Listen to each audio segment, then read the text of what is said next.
Saquon's back. I was like, that boy is not. Is I call him glass knees for a while. I apologize. That boy's back. And let's take a shot for the Falcons, man. I think it's been great, man. I've been enjoying watching these fucking games. I want to see this division, and I got to see the AFC South because if the Jaguars win that shit, I'm like shit my pants. Jaguars came out 14-0 off rip pick. Nice. Jalen Hurts, off running backs are moving, and then Quick, being problematic. Get the light beam on me, ready for electrostatic. Don't you step into this box if you're not batting. Then my gang got tools, you can call them boy crap, man. This gang got rules, man. You better watch your passes. This ain't not new. And it's season max. what's going on? Welcome to Totally Blitz Podcast. Today we're talking NFL Week 4 recap, and at the end we're gonna break down Thursday night football coming up between the Broncos and Colts. Before we hop into it, do yourself a favor, go down and like the video, and do us a favor, subscribe to the channel. I'm Paul Pickle Winham Contra. I got the bowl, I got my beer. Who's with me? Hey, man, you already know it's that boy Kev, Water Boy, boy, aka the Don Pye, aka the motherfucker on the screen, and aka the motherfucker whose team is on a nice little win streak. You feel me? Hold on. Let me get my Falcons red up in the background. Ooh. But hey, man, we here to talk week 4. Bunch of crazy shit went down as motherfucking usual, because that's the whole reason we love fucking football. But before anything, let me know how we did on the picks last week. Woo. Man, last week we tied. We both went 10-5, but we both did a killing. A little round of applause. 10-5 ain't easy to come by, especially with how crazy these weeks have been. That makes it it's a very narrow lead I have on the year. I'm 35-26-1. You are 31-30-1, back on the positive side, above 500. Then this is where you did your killing though this weekend on the locks and the dogs. That boy kept 2-0 in his locks. Had the Chargers and the Vikings never sweat, and 1-0 on his underdog with the Cardinal pick. I went 1-1 on my locks, 1-0 on my dogs. So year to date, Kev, you're 4-3-1 on your locks and 2-2 on your dogs. I'm 3-5 on the locks, 2-2 on the dogs. So you do have the narrow lead in the locks right now. I'll be picking them Falcons. Oh, and then the best bets again, 3-2. Another winning week, but I need a big week coming. I'm gonna cook up a storm for this next week. I'm gonna have a big, like a 5-0, 4-1 type week coming up this week. It's crazy that we did so good this week because he even started. He was like, "Yo, this week I'm going 16-0." I was like, "Okay." But what? How about you, Kev? So now we know how we rank.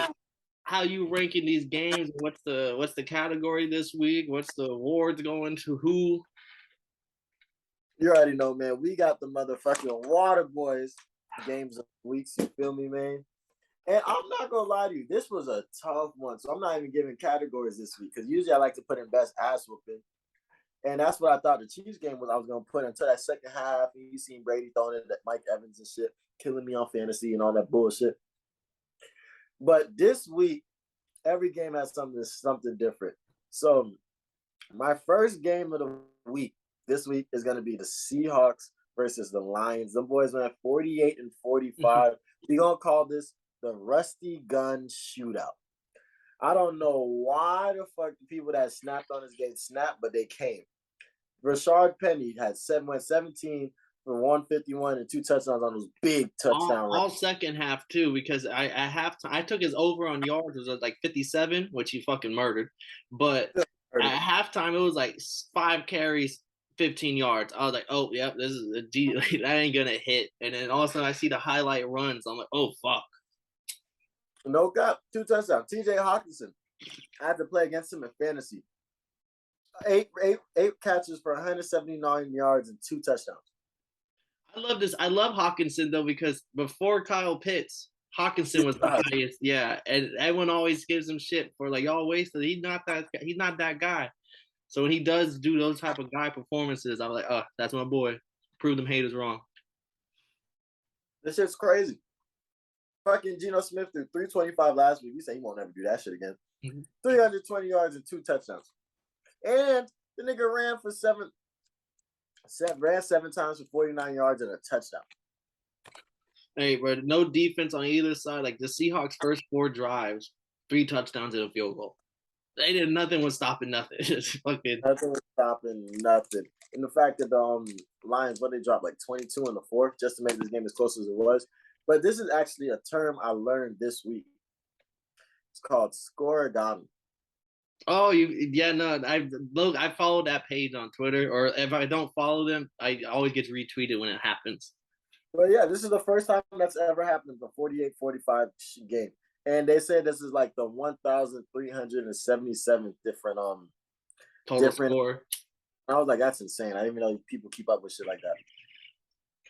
Hey, and another crazy stat I don't have it in front of me, but people were comparing like Matthew Stafford through 4 weeks, like 800 yards, 4 touchdowns, 5 interceptions, or 6 interceptions, and like Jared Goff, like 1,100 yards, 11 touchdowns, 3 interceptions. Like he's just having, it's like, hey, bro, that boy Goff is kind of looking decent over there right now. I know it's all garbage yards sometimes, but still, like, you gotta remember they played teams like the Eagles, like they were up at one point. Like they still have good teams on their resumes. There were 2 wins, they got decent wins.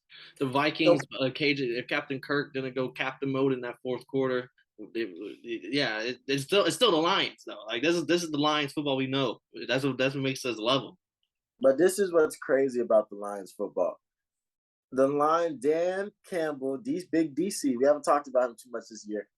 Big DC on the motherfucking has been in Lions are averaging 35 points a game, but they're giving up 35.3. That's insane. Worst defense. They were letting up 31 before this game, so yeah, I'm not surprised it went up so much after that. This L. That's insane. I can't understand it, but that's the first game. I don't know what either of these teams are. I'm not gonna lie to you. I think the Lions are a promising team. They got to learn to stop giving up some. And the thing about the Lions is they have great corners because like they had Justin Jefferson in a motherfucking icebox. Mm-hmm. Like Jeff Rockwell does a dog. Mm-hmm. And so is Amani. And like the only bad game, the only receiver that really probably ate on them boys was AJ Brown and TJ Hawkinson. But it was AJ Brown. So like I was like, this is a good team, but they give up so many points. So I'm not exactly sure what this Lions team is. Should listen to me. I fade the Lions. That's why I took the Seahawks. As like, I don't trust that team as the favorites now. I like them as a dog. I was about to say, fade them when the spread is looking your way. So that was a good game. I think that game was phenomenal. I'm mad I didn't watch it. I was like, damn, if I knew them boys were finna do that, I would have tuned into their ass. What's another game that you have on your marquee games? Okay, for some reason my laptop just turned off. But the next game is the Packers and the motherfucking Patriots. That was a scary one. This game almost didn't make it just off the fact that, like, yo, it's a third quarterback. Why is this game so fucking close? Hey, that rookie Bailey Zapp, I can't remember if he went undrafted or like a 6th, 7th round, but he was fourth round. Okay, I remember he had crazy stats. He just went to a smaller school, so like his college stats were like godly compared to the other like Kenny Pickett and them. But it was like he went to some small school that wasn't nothing big, so he didn't get the same attention. But I thought he looked pretty good. Like he ran the system pretty damn good. The running backs came fucking Ramon Stevenson and Damian Harris came to play. Definitely. Their running game, and they just stayed annoying all game for Billingham. Billingham just knew how to just stay in Aaron Rodgers' face. Kind of just like, man. So I've never heard of Bailey Zapp before, but he didn't do terrible. I mean, he only threw 99 yards, but like he kind of was there for he's kind of there to be to like let the running game go. But my thing about it was Mike Tirifico or Trelifico, whatever you call bro, that works Sunday Night Football. He was like, bro, I couldn't tell Mac Jones wasn't in. At first, I thought he was being racist.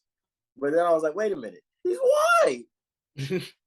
So I was like, wait a minute. What you mean you ain't see? You couldn't tell motherfucking Mac Jones is in it. He was like, yeah, bro, they played the exact same. And I was looking at the film, and I was like, oh, low key, I wouldn't have noticed if I didn't know.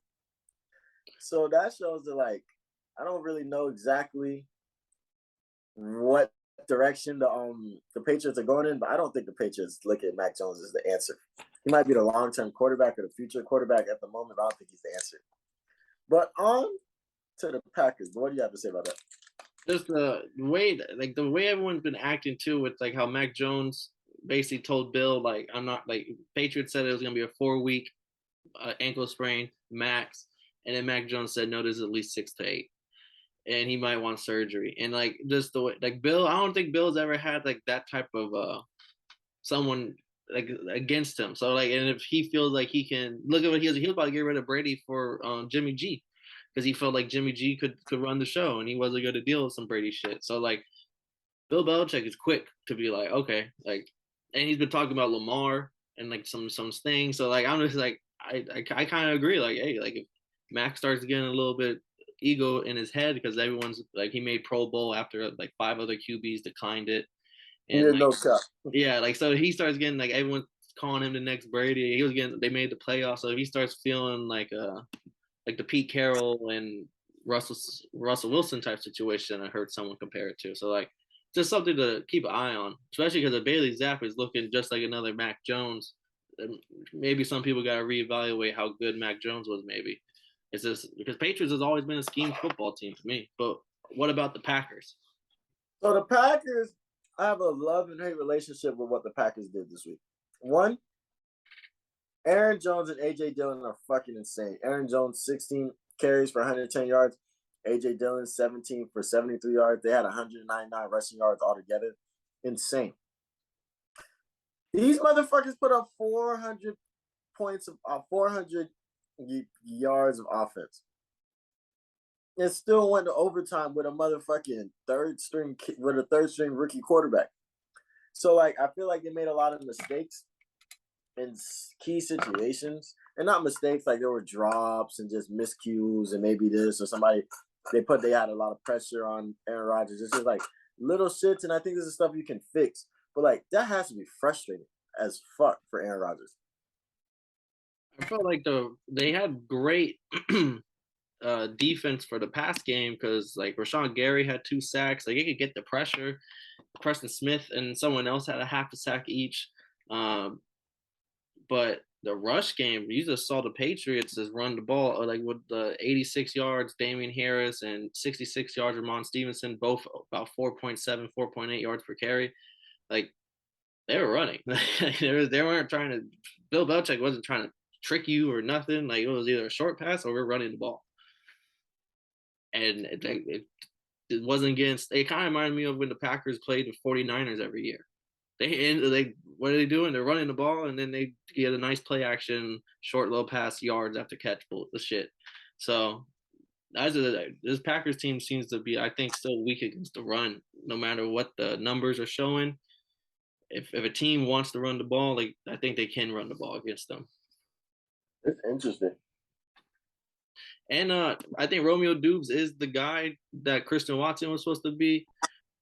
8 targets, back-to-back games with like 8+ targets, 5 catches, 47 yards, and the touchdown. And then Watson, he only had 1 catch for 8 yards, but they did get him involved with the rushing touchdown. So they still try and get him involved because they used such a big pick on him. But I think Dubes is gonna, or how he say his name, I think he's gonna be the guy.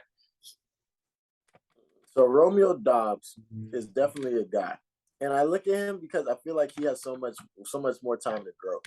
He has so much way to grow, and then he was and then Aaron Rodgers fucks with Christian Watson. He says Christian Watson, his breakaway speed is kind of dangerous. So, like, there's a lot of times you might give him Aaron might say he might give him a second or third look just because, like, he can do something with his speed. He's, like, pretty fucking fast.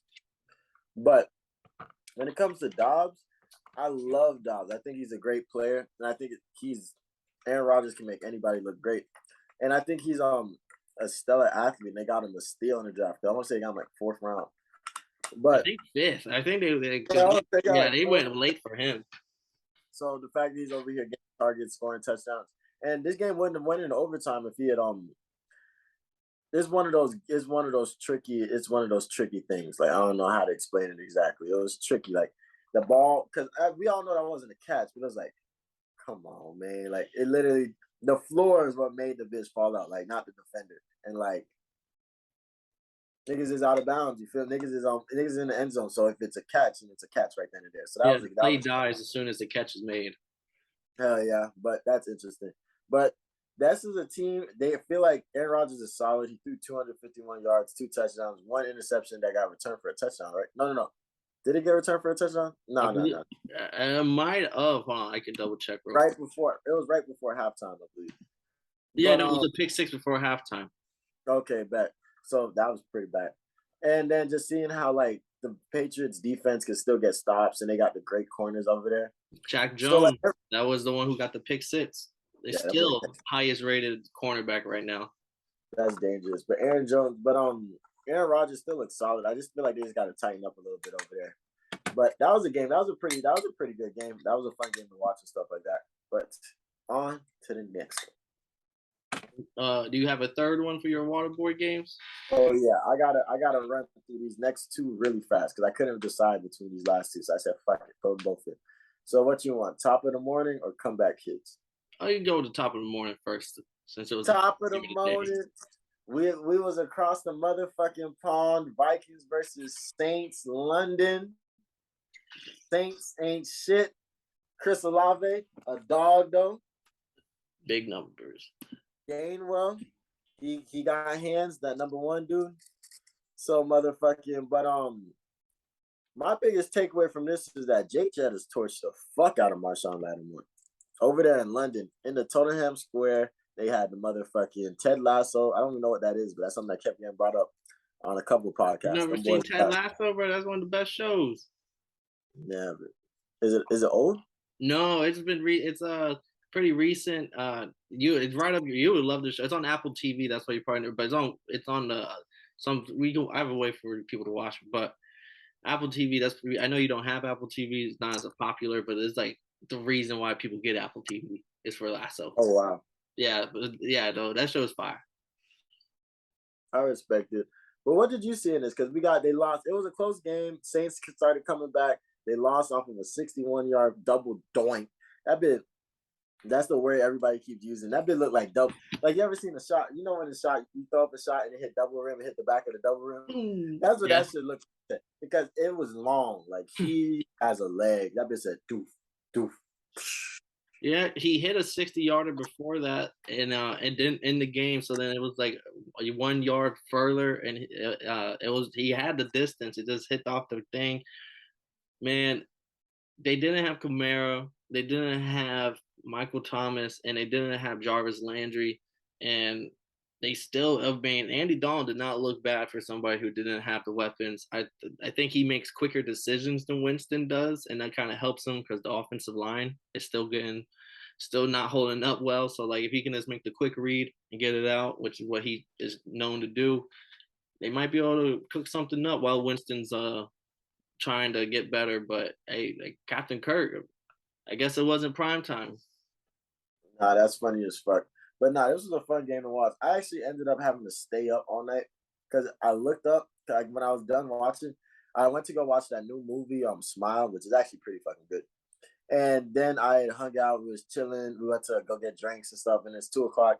I get home. Somehow I look up, they put this show on called The Ultimatum. I look up, and it went from like 3:30 to like 6:40. And I was like, fuck, I gotta watch football at 9:30. I'm like, fuck. So after that, I'm just up. Like I'm just spending the next hours just up. There was one point in time I went for a walk at like 7. Once the sun came up, I'm watching the sun come up and people going to church and shit. I'm just going for a walk because I can't go to sleep. I got football to watch at 9:30. But that was a great fucking game to watch. I'm glad to see Jay Jettis go crazy.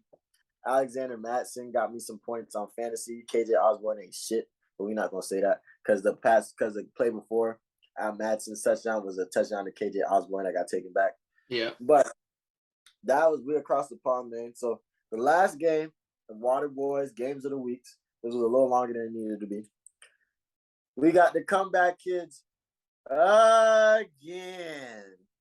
The Bills versus the motherfucker. Just the Bills was on the other side. You feel me? The Bills versus the Ravens.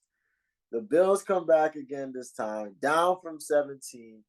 And fun fact, you probably might have heard it on a different podcast, but the only time the Bills have ever come back from down 17 was in 2011. Could you guess who was it? Against the Dolphins? And you get 2 tries. You get the Ravens? Nah, it happened in 2011. I don't know who exactly, but you get 2 tries. It's on Dolphins? Nah, the Bills. Who's the quarterback? I don't know who. Oh, who was the quarterback for the Bills? 2011. Oh, this wasn't Tyrod. Was it Tyrod Taylor? I wouldn't be able to guess who it is. Your best friend, man, Ryan Fitzmagic. Ah, the Magic Man. And the reason why there are two people that have done it is because this motherfucker did it in week 3 and week 4 that year. Hey, that's probably where he got the nickname from that week. No, deadass. So that was interesting to see. Like, oh damn, the Bills don't do that. Like Josh Allen, number 17, came back down 17. Josh Allen, quarterback battle, 19 for 36, 213 yards, 1 touchdown, 1 interception, 11 for 70. He's the running back on that team and a touchdown. Lamar, 20 for 29, 144, a touchdown, 2 interceptions, 11 for 73. I think this is a game of 2 halves because the Ravens did their shit first half. They showed that, like, yo, we're a good team. We're going to go Lamar's MVP talks. But J.K. Dobbins doing his thing. You feel me? But they just couldn't keep their foot on the gas, and then they gave up another 17-point lead, a 17-plus point lead, and this is the second time this season. And this is low-key the 4th time. It's only been week 4 in all of the NFL. And then Jason Garrett asshole last on Sunday Night Football talking about some, and the Ravens have done half of them. I was like, he ain't shit. Hey man, I'm just upset because I felt like the Ravens defense was playing really well, especially against Josh Allen. They stopped the streak of first drive touchdowns for the Bills. They stopped that streak. They get the interception on the first drive by the Bills. But it's 2020, 3.5, 4 minutes left, just about. It's 4th down. I know it's Lamar, give me the ball, but y'all haven't really scored recently. Like neither team has really been doing much right here. So like, kick the field goal. Your defense has been playing really good, and if you give them the 3-point lead, they know that they just cannot let up a touchdown. Like they're able to play a better defense versus now everything's on the board. Oh, the deep shot's open, the short shit's open, just because now if they get a field goal, they win. So like you really set up your defense to be like backs against the wall, and it's kind of hard to just not let Josh Allen at least get into field goal range. Nah, deadass. And you know Ken Dorsey wasn't going for that. He was like, bro, y'all gonna fucking win today. Yeah, so that last minute decision I think really hurt them when it came down to like the final, like going to overtime or losing the games. Nah, but that shit was funny though, because I fell asleep in this game because like I've been up since motherfucking yesterday. I fell asleep during this game, and I woke up and I was like, yo, what the fuck? This is a game? What the fuck is going on?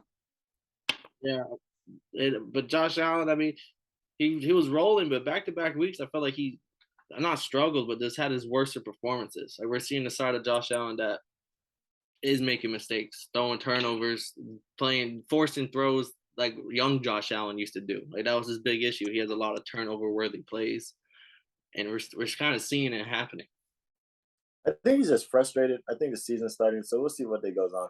But my last highlight Waterboy of the week isn't the game, but shout out defense. So many turnovers this week, and there were five touchdowns scored on defense before the Monday night game, and then the 49ers took one in. I didn't see the play though, but I know they took one in because I had them on fantasy. Defense showed out, man. Motherfucking Jalen Hurts threw a pick 6, and Rodgers threw a pick 6. Somebody fumbled, and that bitch got returned for a touchdown against the Raiders. The Broncos fumbled against the Raiders. Trevor Lawrence had 5 turnovers, 4 fumbles. Motherfucking shout out defense. This Kyler Murray threw a pick 6. Yeah, no, there's a lot of shit going around for all teams. But all right, on to the full slate recap now. We knocked out Vikings Saints the top of the morning. Next game on the list, Falcons. Your Falcons getting another dub at home, beating the Browns. Y'all now 2-2, 23-20. I mean, big note though, Caldwell Patterson will be out. He's on the injury reserve. I think he's gonna be out for 4 weeks now. And he played a fucking hell of a game. Shout out my dog. Yeah, so like that's gonna hurt. But hey, y'all's defense is still balling. Y'all got the interception. Y'all forced Njoku to fumble, I believe.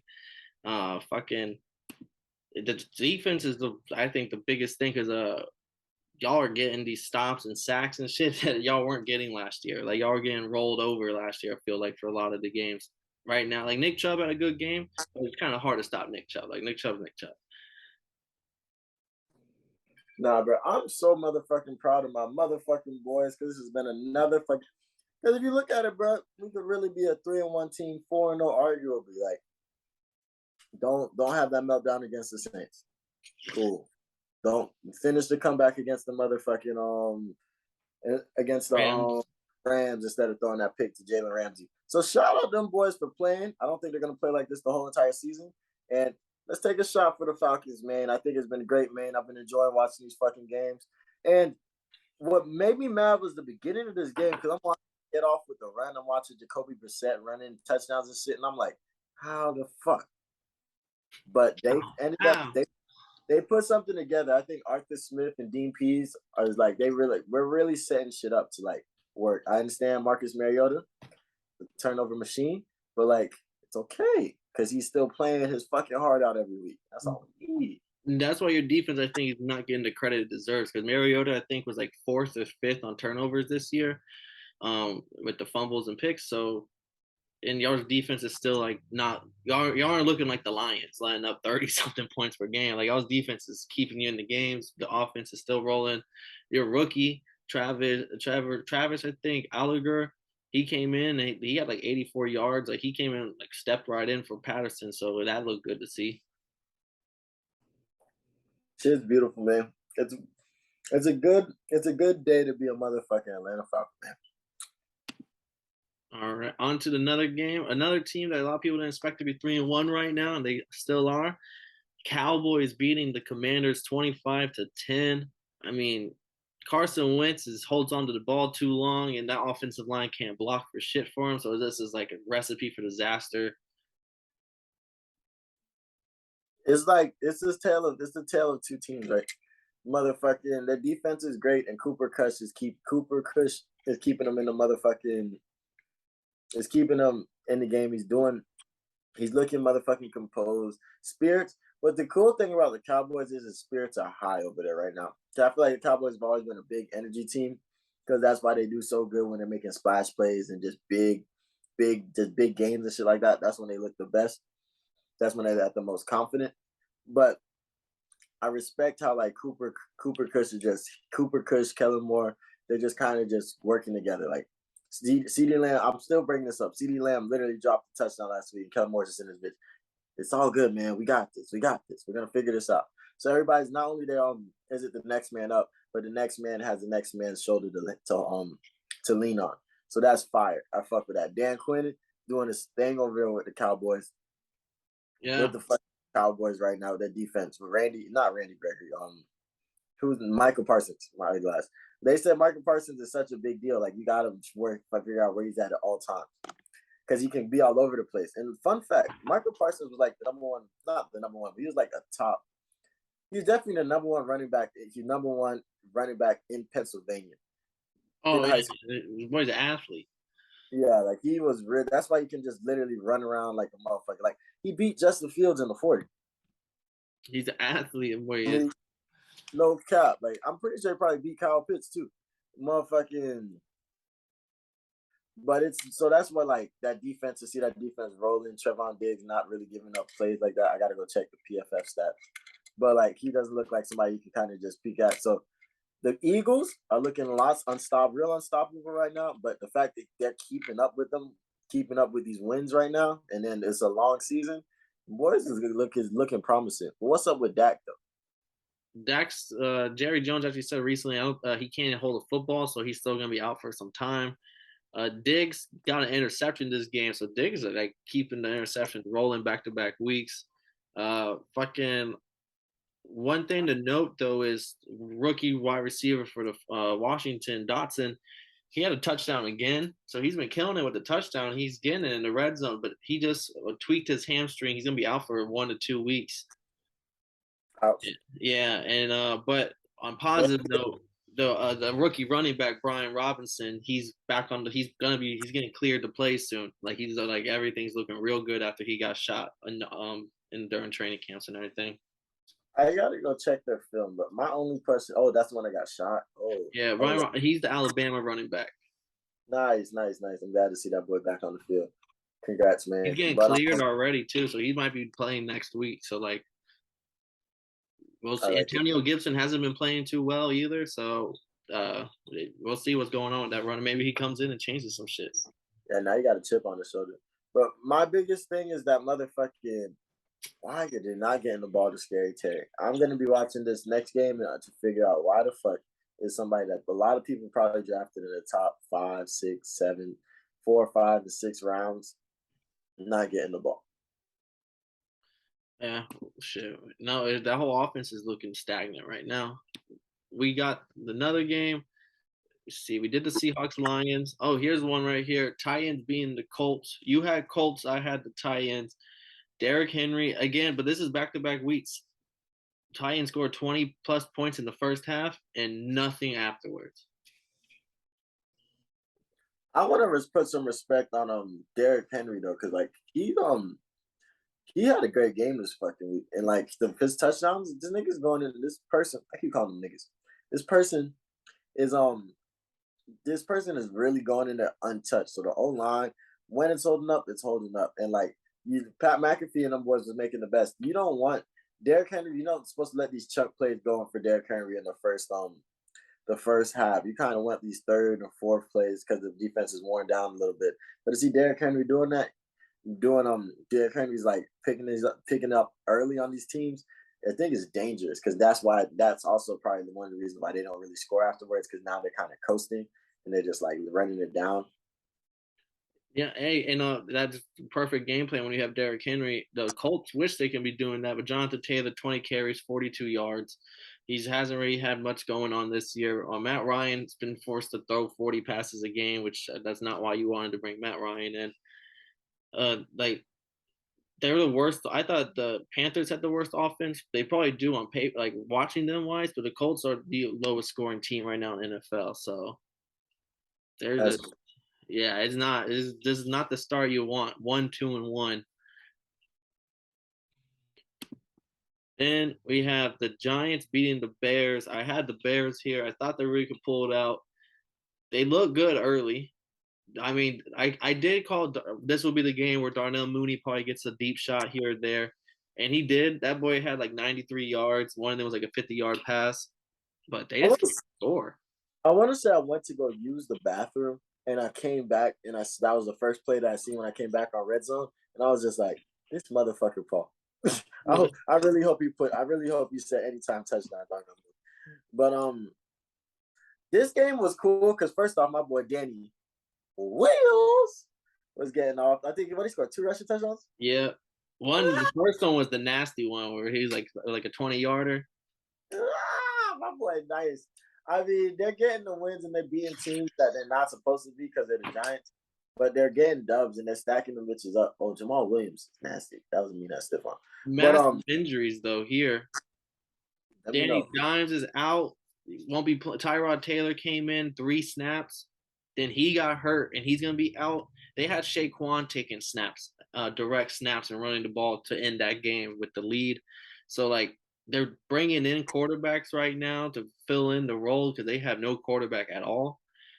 And, so that's a big news. And in Chicago, their left guard, who's the only good ranked PFF lineman they have, he's going to be missing some weeks. He suffered a knee injury. So, like, both these teams are walking out with massive injuries now. It's part of the game, man. Next man up. Let's see what them boys can do. Hey, Shaquan, bro. Shaquan's back. I'm like that boy is. I call him glass knees for a while. I apologize. That boy's back. Nah, for real. And he's doing his thing.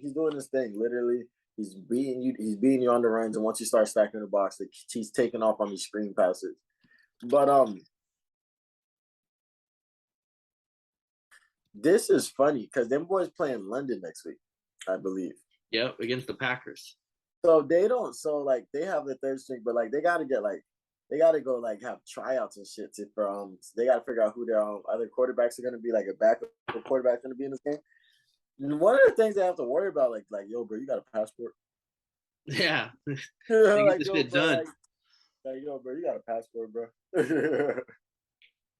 Yeah, and fun fact for that game when we do cover it, it'll be the first time ever that London's getting 2 positive winning teams because the Giants and the Packers are both 3-1, and I guess that we don't ever get 2 winning record teams over there at the same time. Nah, that's actually funny. And a little less fun fact, because that was actually funny. Motherfucking, it's the Packers' first time going to London. Oh, okay. It's because they had nine home games, so they gave one of the home games to London, and they're not taking the bye next week. Okay. Aaron Rodgers Tuesday shit.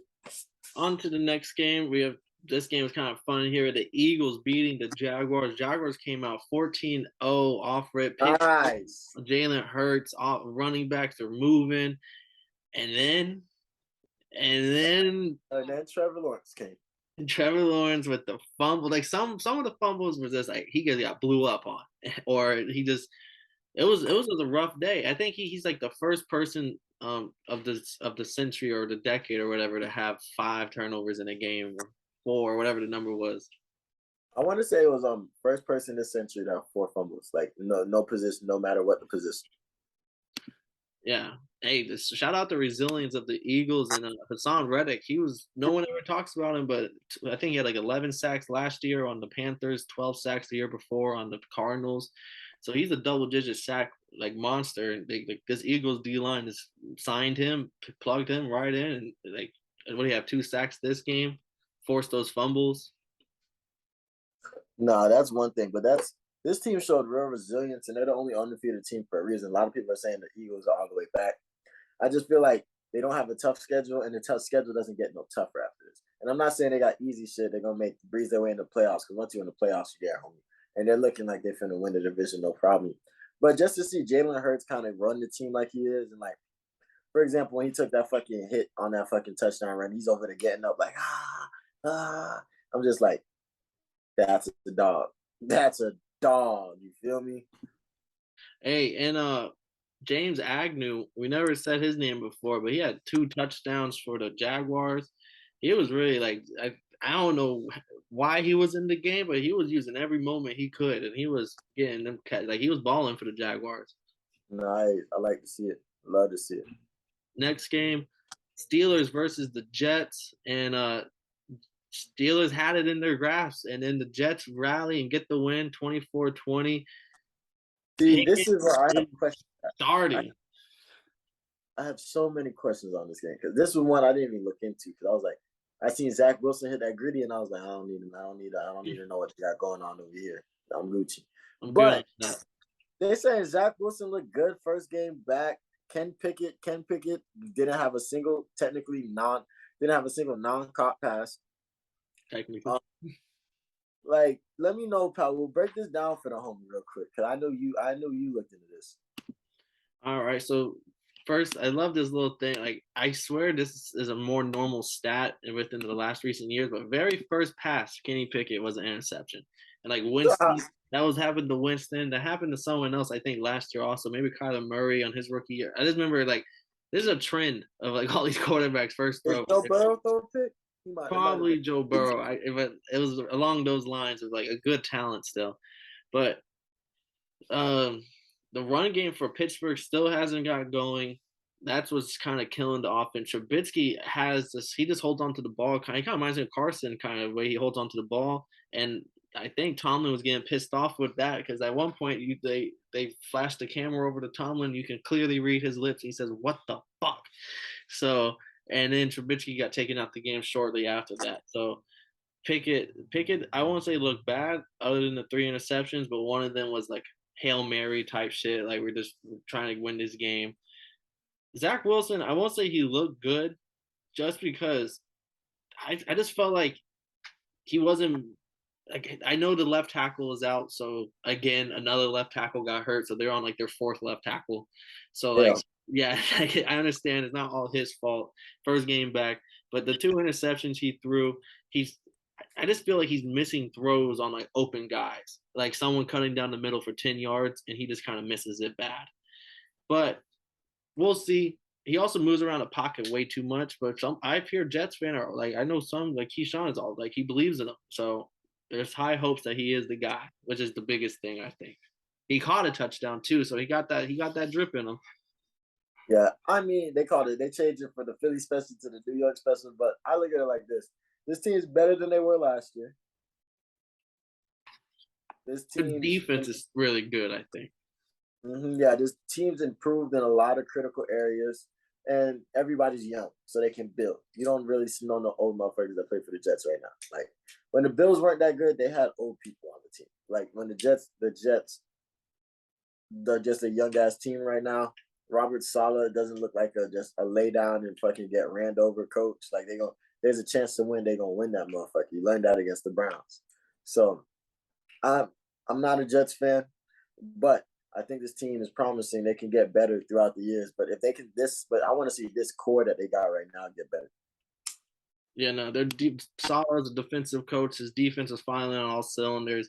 I think their run game is nice with Brees Hall and Carter, so they'll win some games off this run and defense. And if Zach Wilson is the guy, then they might actually do some damage if he is the guy. Pittsburgh, Kenny Pickett. Now it's his first game is next week. He's gonna be starting officially, so they're moving forward in a new era over there. On to the next game. Chargers beating the Texans. I mean, Chargers took out all their frustrations on the Texans here. Texans scored 10 points in the fourth to make it look closer, but it was like 27-7 at one point before halftime. And so the Texans were landing up 200 yards of rushing offense.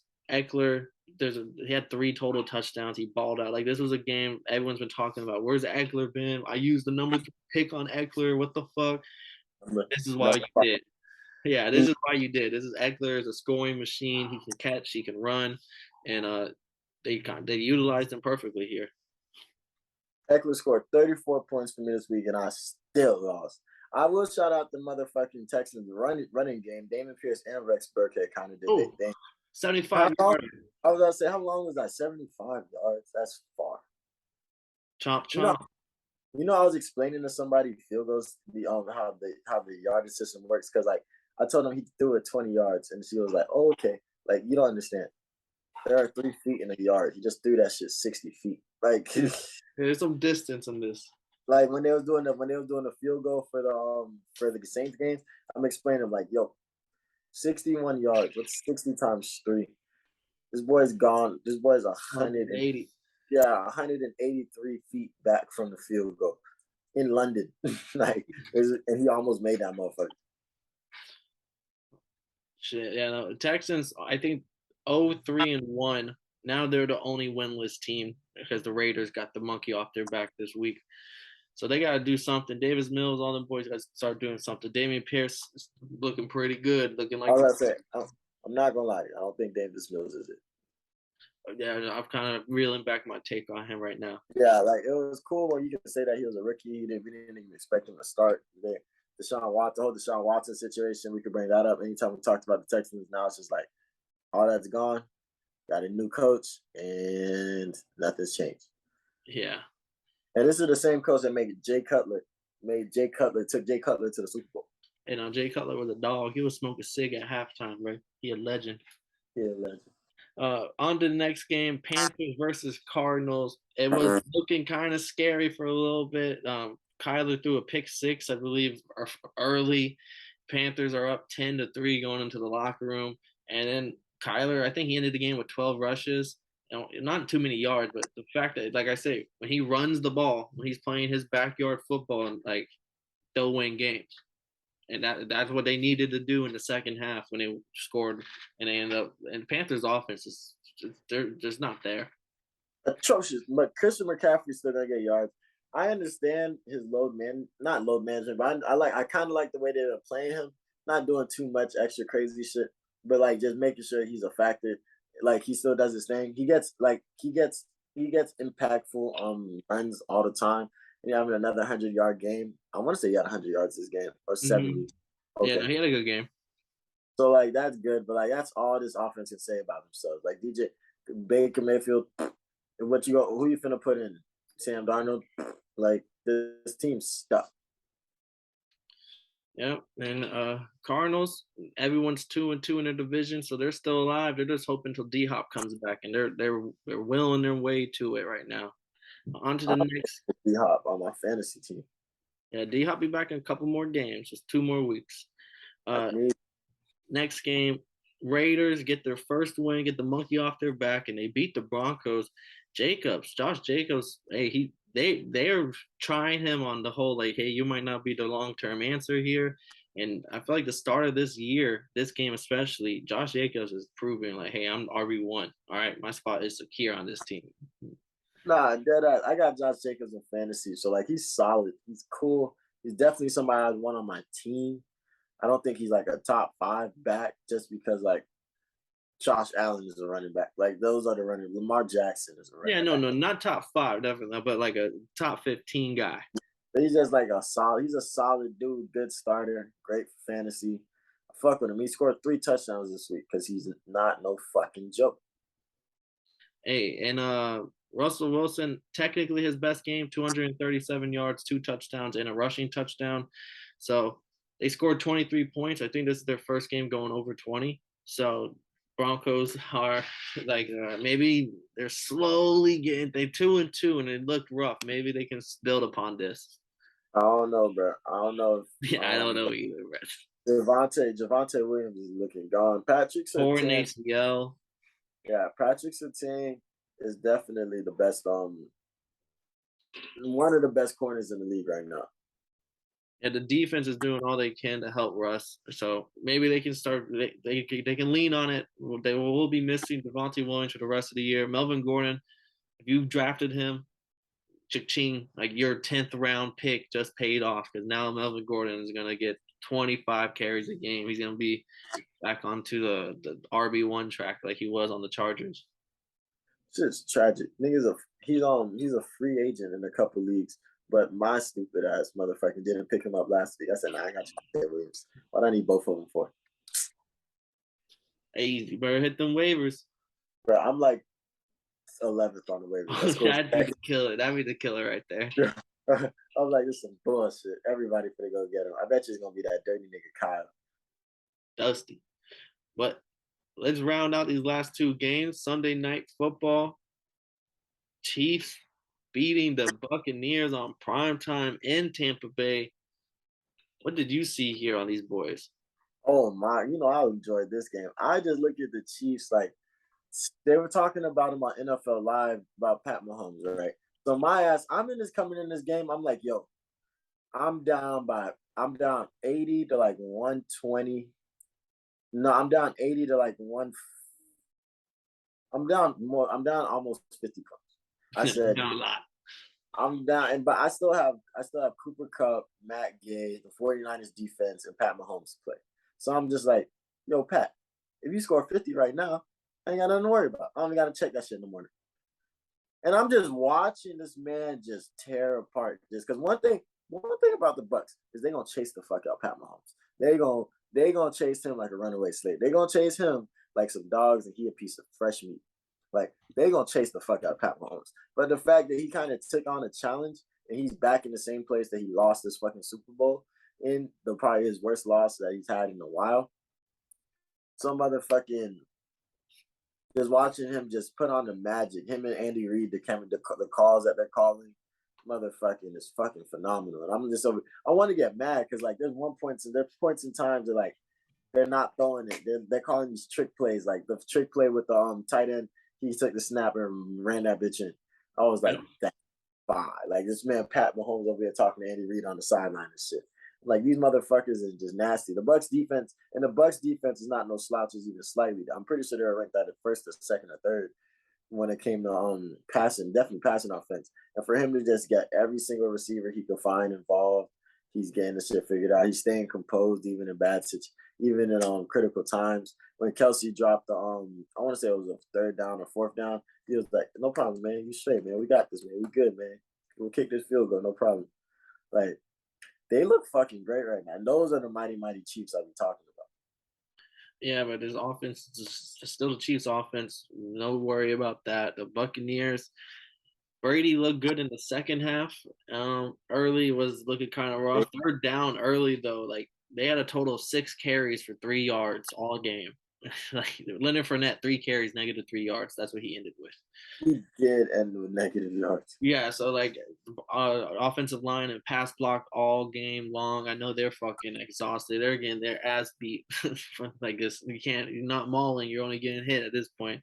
But Chiefs, Chiefs are just the same team. I bet on this game. I took the Chiefs. I was just like the Bucks offense is still stagnant, and I felt like they still were stagnant. It's just the second half they kind of got their shit a little bit better. But they're gonna have to prove to me that they're really the powerhouse because they haven't looked the part yet. I think that team, the Bucks, are only a powerhouse when the defense is balling. If the defense is balling, you do that. I think their defense is good, but they're not balling. Like you're not really seeing them. They're getting stops, and on average, like an average team isn't gonna be able to score 20 on them.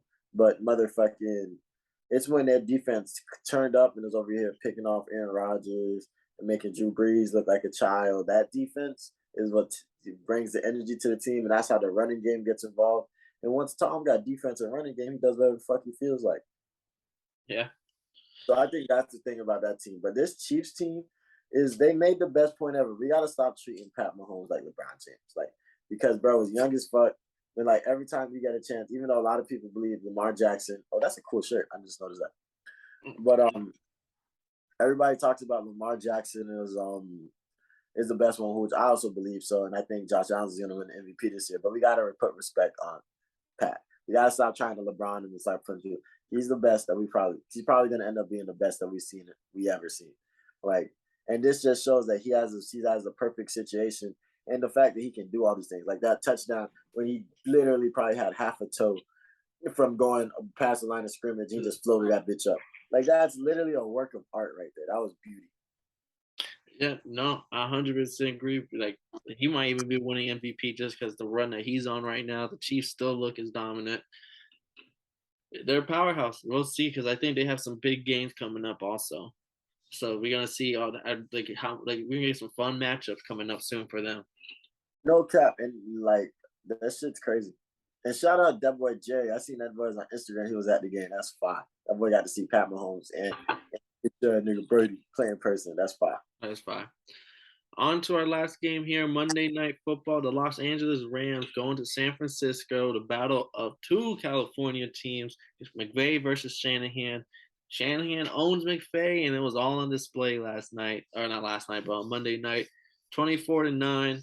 Matthew Stafford, interception machine. He did get sacked 7 times, though. That 49ers, Bosa had a big game.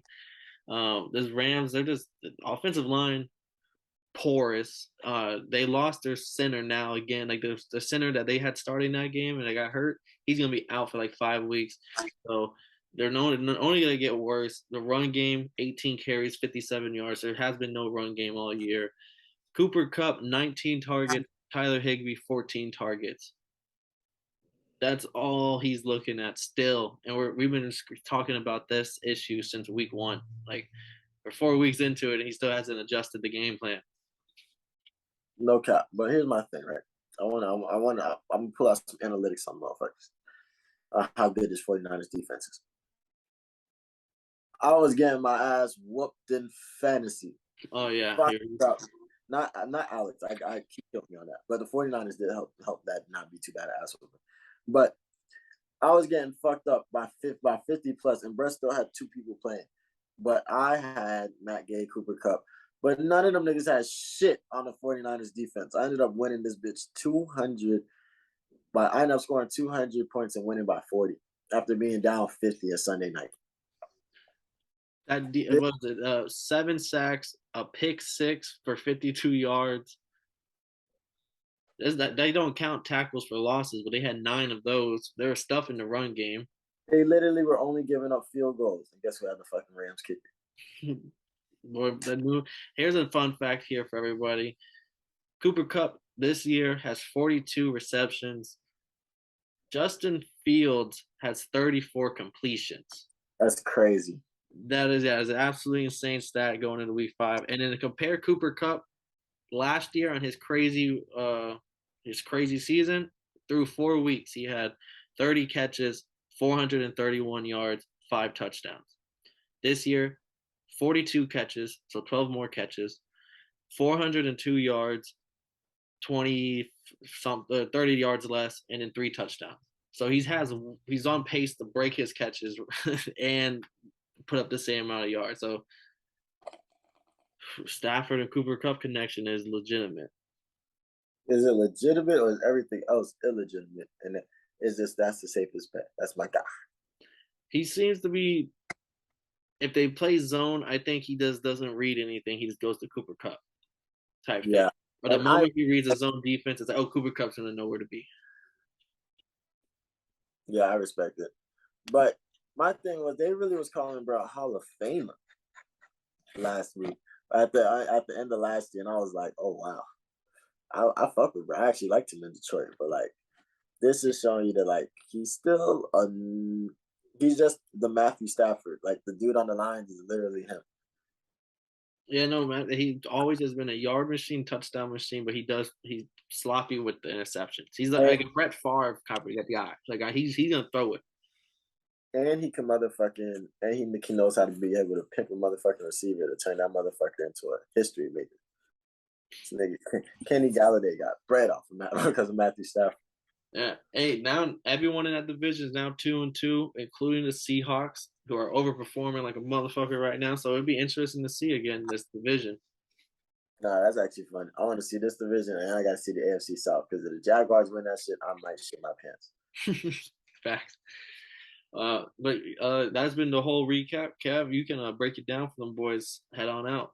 Man, there it goes, man. It's about that time. Motherfucking, this has been the Totally Blitz Week 4 NFL football recap. There was defense.